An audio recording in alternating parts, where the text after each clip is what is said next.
War.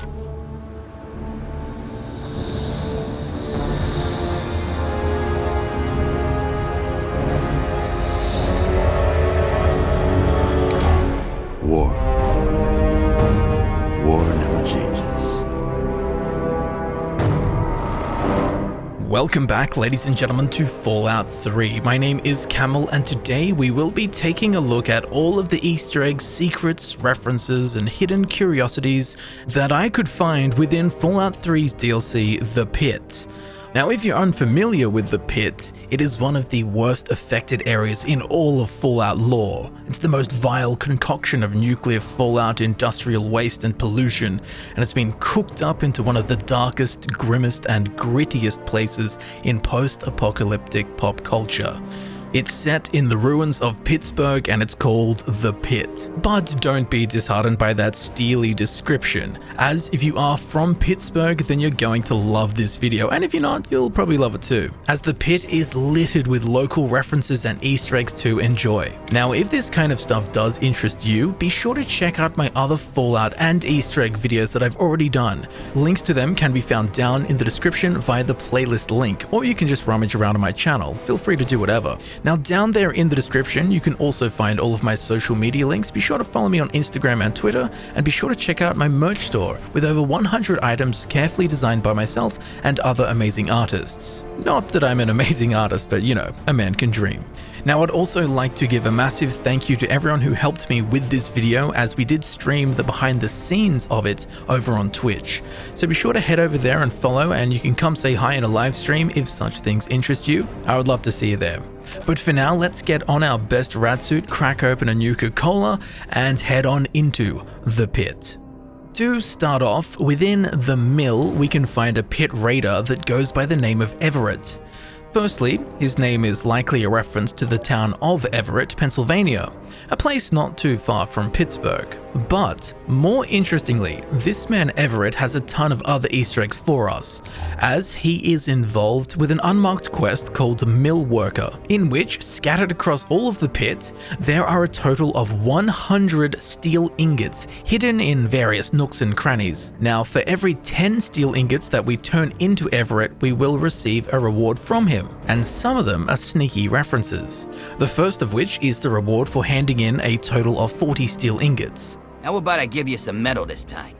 Here, this armor was a special order for one of the hole fighters.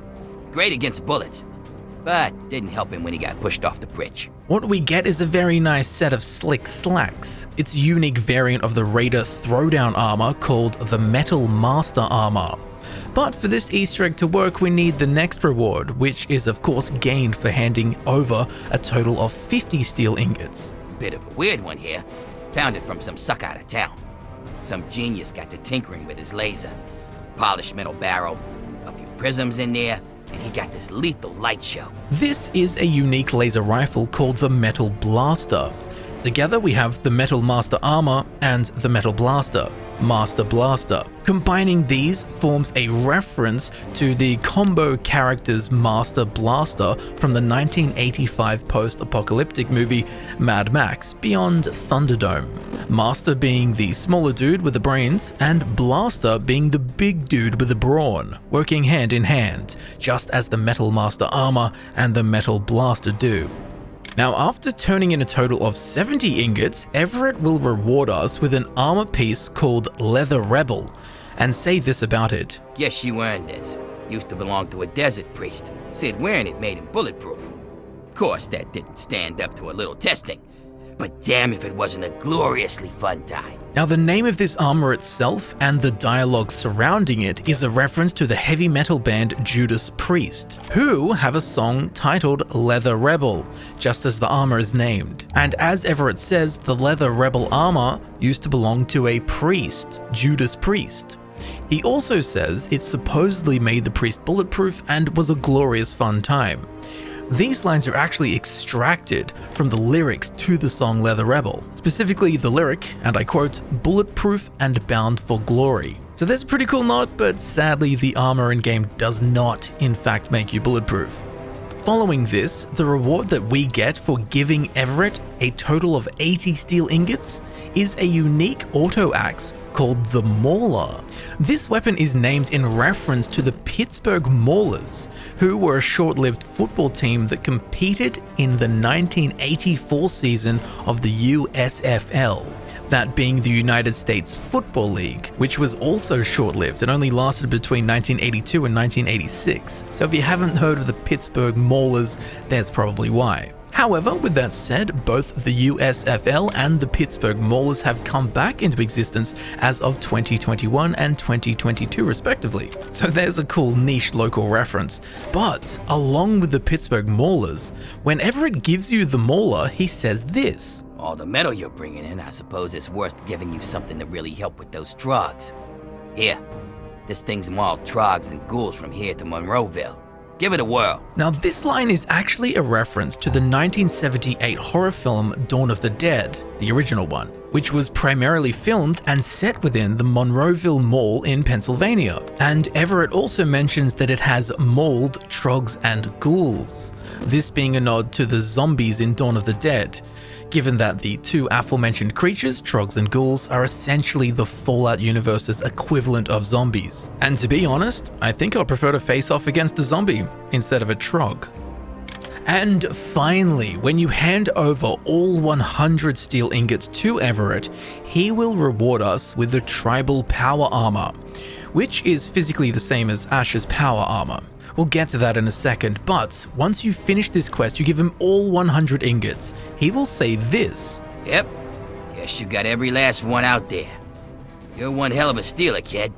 Now this phrase stealer is a common real-world name for a worker in a steel yard, and is also where the name of the NFL team, the Pittsburgh Steelers, comes from, with Pittsburgh of course being a city of steel and all. Which is actually good to know, because being from Australia, I don't follow NFL, and I always thought the Pittsburgh Steelers was like the Thieves Guild of the US. But along with this, the tribal power armor that we receive is actually decorated in the same colors that the Pittsburgh Steelers NFL team use, that being yellow, black, and white. So there is a really cool hidden little Easter egg and reference that is actually a bonus reward for collecting all 100 of those damnable steel ingots. Now within the uptown section of the pit, we can find an unmarked location called the Abandoned Apartments. In here, in one of the upstairs rooms, we can hear a transmission in Morse code coming out of the ham radio.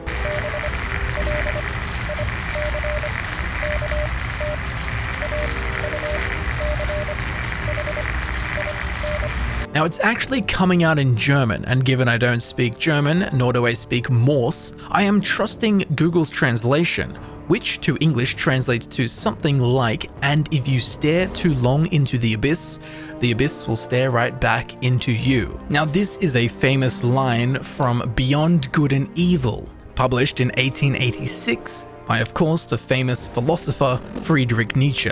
Now, as cool as the line sounds, why exactly it's being played in Morse code in an abandoned apartment building, I am not too sure. All I can tell you is that time is a flat circle. Now, if you went to university in Pittsburgh, you're probably going to love the rest of this video. As up next, we have an NPC named Duke, who we can find within the uptown section of the pit. Now he is named Duke after the nickname for one of Pittsburgh's famous colleges, Duquesne University, which is located in the Oakland district of Pittsburgh, which is the Pitt's uptown equivalent. Now Duquesne University is often just shortened to the Duke. Along with this, the Duke's basketball and football teams are also called the Dukes, and their mascots are called the Duke. So, I am not juking you when I tell you that Duke here is a reference to the Duke. Now, the head honcho of the pit is a man named Ishmael Ashur. His name and character arc are actually a reference to the biblical figure Ishmael, who is regarded as an ancestor of Muhammad. The biblical Ishmael thereby founded a great nation as promised by God in the Old Testament. Very similarly, Ishmael Ashur here in Fallout 3 was left for dead by the Brotherhood of Steel, and was then discovered by scavengers who were trying to steal his power armor. However, during this interaction, Ishmael Ashur impressed them with his knowledge and wisdom, with some of the scavengers even considering him a god. He then went on to unite the chaotic populace of the pit under a single banner and vision. So Ishmael Ashur mirrors major characteristics of the Bible's Ishmael's divine status and uniting leadership, along with, of course, his name, which personally I think should come back. I've never met anyone called Ishmael, but it sounds pretty cool. Do you like nudes? Well, within the uptown section of the pit, we can find a woman named Lulu, who walks around feeding the other raiders by handing out noodles. And if we speak to her, she will also give us the player character, Noodles. Soon, Lulu will see what lies inside you. But first, perhaps Ashur's pet needs to be fed. Then here, delicious food for you. Eat and be good. Now, Lulu here and her nudes are a reference to a local eatery in the Pittsburgh, Oakland region named Lulu's Noodles. She's literally named after the restaurant. She walks around feeding people noodles, just as the restaurant does, and she is located in Uptown within the pit, which, as we know, is based in the Oakland area. So where Lulu is found in the pit is where Lulu's Noodles is found in real life. Unfortunately, Lulu's Noodles, IRL, has closed down due to the COVID pandemic. And while that is genuinely sad, it is kind of sweet because the memory of Lulu's Noodles gets to live on. It's immortalized through Lulu here within the pit. Now, as with all things Fallout, the pit has drawn significant influence from the Mad Max universe. Firstly, the pit fighter Perk, which is gained by winning all of the fights in the hole, which is basically an arena. Its Perk image displays Vault Boy wearing armor, which is literally identical to that which Blaster wears in the 1985 movie Mad Max Beyond Thunderdome. Blaster, of course, being the muscle who is beneath Master, the brains, as we discussed earlier, which now makes this the second reference to Master and Blaster. So someone at Bethesda is really fond of those characters apparently, or they like getting blasted, I'm not sure. Now, following this, within the pit, there is a battle arena called The Hole. And yes, if you've seen the third Mad Max movie, you probably know where this is going, as The Hole, this fighting arena, resembles the Thunderdome somewhat. In Mad Max Beyond Thunderdome, the Thunderdome acts as an arena just as the Hole does in the pit. In both of these arenas, lessers are sent to fight to the death by their masters. Along with this, in both, audiences watch through the cage-like dome design. And on top of this, the voice announcer in the pit is very similar to the voice announcer from Thunderdome. They will fight, they will die, and all for you, all for your entertainment. And if you haven't seen that movie, you should watch it because one of the wackiest plot twists takes place within the Thunderdome. Now, at the pit bridge, when we first arrive, we will meet a pit raider named Mex. His name is actually in reference to a local restaurant chain called Mad Mex, which ironically, completely unrelated to Fallout, the restaurant chain Mad Mex is a pun of Mad Max. Anyway, Mad Mex is a rather popular Mexican restaurant chain within Pittsburgh and its surrounding areas. Now, this Pittsburgh-specific Mad Mex is not to be confused with the global brand Mad Mex, as both this NPC and the Mad Mex chain in question are true Pittsburgh locals. Now, sometimes within the Pit DLC, we can overhear Pit raiders uttering this line. First mistake, last mistake. Now, this piece of dialogue is actually a reference to a Megadeth song called Holy War from the 1990 album Rust in Peace. In this song, one of the lyrics is of course the exact same line that we can hear here in game. First mistake, last mistake. Personally, I don't believe in mistakes, just happy accidents. Anyway, that's a cool nod to any metalheads out there. I saw Megadeth live once, and now I'm Megadeth. Now this one's pretty interesting. In Uptown of the Pit, we can find a woman named Mona. She suffers from various scarrings and radiation blisters, which she got from swimming in the Monongahela River, which is one of Pittsburgh's 3 rivers. It's the river you cross within the Pit DLC. Ghoul, Who you calling a ghoul? Get lost before I dump you in the river. Go take a swim in the river. You'll find out for yourself, asshole. Now, the Monongahela in Fallout is appallingly polluted and poisoned with unbelievable levels of radiation. That's why Mona isn't looking too fresh after a swim. Anyway, the real-life nickname for the Monongahela River is the Mon. This has been feminized to Mona, and that is where this NPC Mona gets her name. Interestingly, Mona also makes reference of a monster that she saw in the river. Saw another runaway down by the shore. Most of one anyway. Think the river monster got the rest of it. Now, I did search the river in-game and I could find no such monster. But this is actually a reference to the real-life local theme park called Kennywood, which had a ride during most of the 80s called the Monongahela Monster, or just the Monster. In turn, this ride is named after a creature of folklore and cryptozoology, which is called, you won't believe it, the Monongahela Monster, along with other names such as the Reevesville Monster and the Holt Monster, but is also commonly known as the Ogwa. It's said to be a 20-foot, 500-pound, giant alligator snapping turtle-like creature, and is known for pulling fishermen into the water to never be seen again, just as the monster that Mona reportedly saw did with the escapees. Spooky. Ah yes, yet another NPC that can be found in Uptown is a man named O-Dog, who seems to work meat into every one of his sentences. Saw you earn your ticket uptown. Don't start thinking that makes you special. You're still just meat. You just got moved up to a higher grade of sausage is all. Hey, it's not pretty, but it's the truth. We're all just meat in the grinder out here. Today's hotshot is tomorrow's trog chow. Nothing to it but to be the best and eat our fill before we're next on the plate.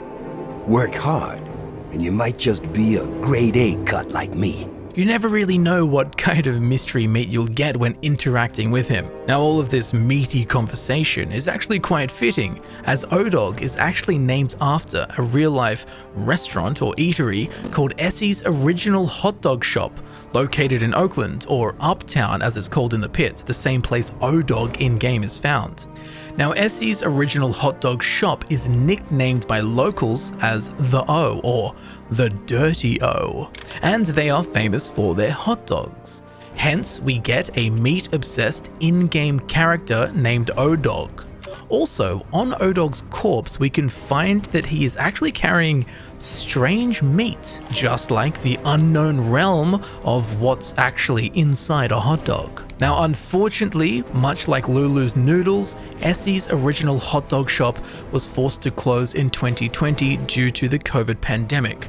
It is cool that they get to live on here in-game immortalized, but it's still pretty sad. It makes it less of a oh dog and more of a oh dog. Oh, now you're not going to believe this, but in Uptown, we can find a pit raider that goes by the name of Phantom.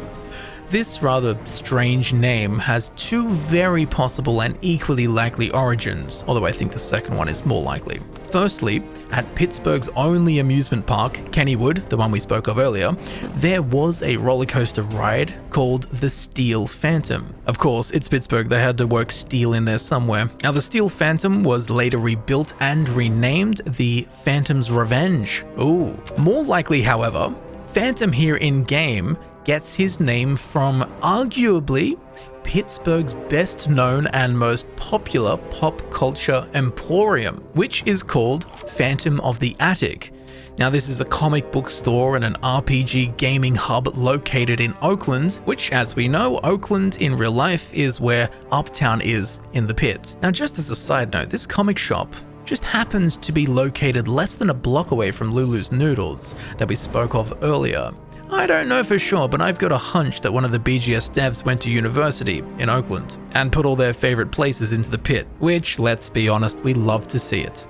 Now, there is a perk added with the Pitt DLC called Booster Shot. Curiously, the art for the perk is almost identical to the icon art for the Rad Resistance perk from Fallout 1 and Fallout 2. This, of course, isn't anything crazy, but it is an easily missed and really cool little nod to the old boys, the old Fallout games. Oh, what's this? Another NPC within Uptown of the Pit, referencing something local in Pittsburgh? No. Yes, actually. As in Uptown, we can find a dude named Red Up. This rather odd name is actually, apparently this next word is real, a Pittsburghese slang for cleaning up. Red Up. Apparently this phrase comes from Middle English redden, or ridden, or to rid, to clear out. Same way you clean up, you red up. Anyway, to go with his name, Red Up is known for enjoying killing slaves and annihilating Trog invasions. So in a sense, Red Up cleans up the city, just as his name would suggest. It's just a shame that he couldn't continue this onto his own personal hygiene. Oh, what's this? There's an NPC that we can find in Uptown of the Pit? Yes, her name is Squill, and she gets her name from the, again, Pittsburghese slang for Squirrel Hill, which is a neighboring area of Oakland. Carnegie Mellon University students, though apparently not other Pittsburghers, call Squirrel Hill Squill Hill for short. And that has been shortened even further to produce the name of this character, Squill. Just imagine asking her to prom. Squill, you come to prom with me? Now, right at the beginning of the Pit DLC, before we have even left the Capital Wasteland, when seeking a slave disguise, there is a dialogue option with one of the slaves called Prosper, which is, "I need your clothes." Now, this line is a reference to, of course, the 1984 sci-fi movie The Terminator, in which a butt-naked T-800 says to a gang of punks, "I need your clothes, give them to me, now." He says it way cooler than that, but you get the gist. So Fallout 3's version of this line is just shorter. For whatever reason, the writers decided to cut the middle out. I guess you could say they gave it the chopper. After completing the free labor quest, Medea or Sandra, depending who you side with, will have a repeatable unmarked quest called Toys for Tots, in which they will happily accept any teddy bears that you give them in exchange for caps. Of course, the teddy bears are for Baby Marie. Now, the name of this unmarked quest, Toys for Tots, is named after and in reference to a charity program of the same name, run by the United States Marine Corps Reserve, which distributes toys to children who come from financially disadvantaged households. This way they have the chance to receive something for Christmas. So what we have is a very similar concept that takes place here in the Pit, handing over teddy bears to keep little Baby Marie happy. I mean, she comes from the Pit, it's fair enough. I mean, what are you going to give her for Christmas? Uranium? Yes, now this next one is pretty weird, but it's really cool. So in Uptown of the Pit, we can find yet another NPC who is a reference to something to do with Pittsburgh, although this one is admittedly more hidden. Her name is Vikia A.I. She's super cold and she's super standoffish and pretty weird. It's the price I pay for perfection. And a fair price it is if it means I can avoid things like you. Now, Vikia here in game is actually named after a robot in the Social Robots Project at Carnegie Mellon University, which, as we mentioned before, is a famous college in the Oakland area. This Vikia robot, or AI, is actually an acronym for Very Intense Know-It-All, VIKIA, Vikia. Now, Vikia's artificial personality was given great confidence and assertiveness to try to obscure the robot's lack of actual understanding and conversation, which is a characteristic reflected in the in-game character's personality, as she always talks down to the player character like you're beneath her, regardless if you're standing within the Pit Raiders. Vikia is cold and calculated because, well, she is a robot.